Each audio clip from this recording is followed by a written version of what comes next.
ప్రతి సంవత్సరం లాగా ఈ సంవత్సరం కూడా ఉజ్జయిని మహాకాళి అమ్మవారిని దర్శించుకోవడానికి మన ప్రియతమ ముఖ్యమంత్రి రేవంత్ రెడ్డి గారు రావడం జరిగింది. ఎంతో పెద్ద ఎత్తున కూడా ప్రభుత్వం తరఫున ప్రతి ఒక్క అరేంజ్మెంట్స్ చేయడం జరిగింది.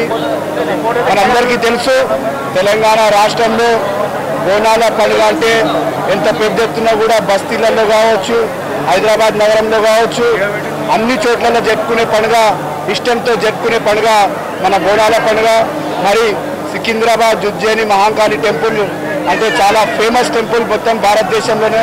అలాంటిది ఈరోజు అందరు కూడా పెద్ద ఎత్తున ఉదయం 3 గంటల నుంచి మొదలైన ఇప్పటి వరకు కూడా వేలాది మంది భక్తులందరూ కూడా అమ్మవారిని దర్శించుకోవడానికి రావడం జరుగుతుంది.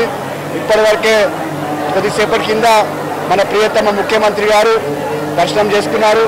నాతో పాటు వెంకట్ గారు కావచ్చు, నీలిమమ్మ కావచ్చు, ఢిల్లీకేని పవన్ కేరా గారు కావచ్చు, అదేవిధంగా దానం నాగేందర్ గారు కావచ్చు, అందరం కూడా అమ్మవారిని దర్శించుకున్నాం, అమ్మవారిని ప్రార్థిస్తున్నాం.